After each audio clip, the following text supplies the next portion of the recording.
ममता ने अकेले अपने दम पर पीएम नरेंद्र मोदी, गृह मंत्री अमित शाह और केंद्रीय मंत्रियों की पूरी फौज को करारा जवाब दिया। साल 2019 के लोकसभा चुनावों में मिली सफलता के आधार पर बीजेपी पश्चिम बंगाल में भी विस्तार करने की कोशिश में थी, लेकिन बीजेपी का निशाना चूक गया और पार्टी सिर्फ 75 सीटों तक सिमट गई। आज के इस वीडियो में हम समझेंगे कि बंगाल चुनाव में बीजेपी इतने ग्रैंड चुनाव प्रचार और रैलियों के बावजूद क्यों हार गई। पश्चिम बंगाल में बीजेपी की रणनीति कैसे फेल हो गई। साल 2016 में शानदार जीत दर्ज करने के बाद 2019 में ममता की पार्टी को बीजेपी ने करारा झटका दिया था। साल 2019 के लोकसभा चुनाव में बीजेपी को 40 में से 18 सीटों पर जीत मिली थी। इसके अलावा बीजेपी के खाते में 40% से ज्यादा वोट आए थे। 10 साल के दौरान ममता ने गरीबों के लिए कई स्कीम लॉन्च की, लेकिन बीजेपी ने इन स्कीम को भ्रष्टाचार करार दिया। उधर 2019 की हार के बाद ममता ने भी 2021 के लिए कमर कस ली। ममता के कई कैंपेन से ये बताने की कोशिश की गई कि स्कीम में लोकल नेता गड़बड़ी कर रहे हैं, न कि वो। लिहाजा नए सिरे से लोगों के साथ जुड़ने की कोशिश की गई। ममता ने महिलाओं के लिए कई स्कीम लॉन्च की। यही वजह है कि अगर घर के पुरुषों ने बीजेपी को वोट दिया तो महिलाओं ने ममता बनर्जी का साथ दिया। बीजेपी ने तृणमूल पर मुस्लिम तुष्टीकरण का आरोप लगाया और जय श्री राम के नारे का इस्तेमाल किया।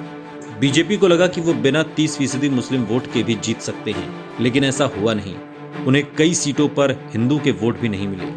बीजेपी की हार की बड़ी वजह है सीएम के उम्मीदवार का न होना।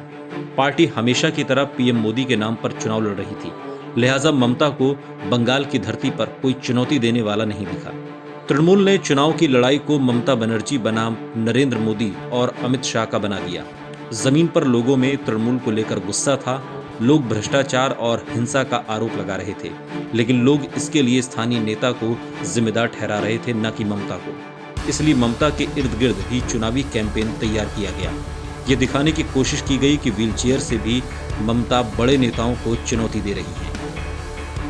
इस वीडियो पर आपकी क्या प्रतिक्रिया है, कमेंट बॉक्स में हमें जरूर बताइएगा। साथ ही देश और दुनिया की तमाम बड़ी खबरों के लिए देखते रहिए TV9 भारतवर्ष।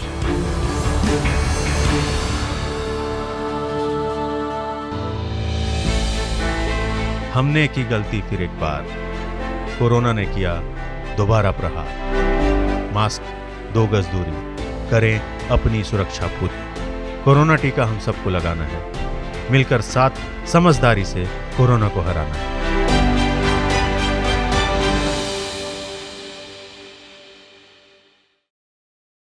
आपकी सेहत आपकी बात। देखिए कैसे रहें फिट मेरे साथ। खान पान, स्ट्रेस, डिप्रेशन पर अब जरूरी है बात। मैं हूं doctor Shikha Sharma. TV9 digital पर देखिए मेरे साथ। आप फिट तो सब हिट।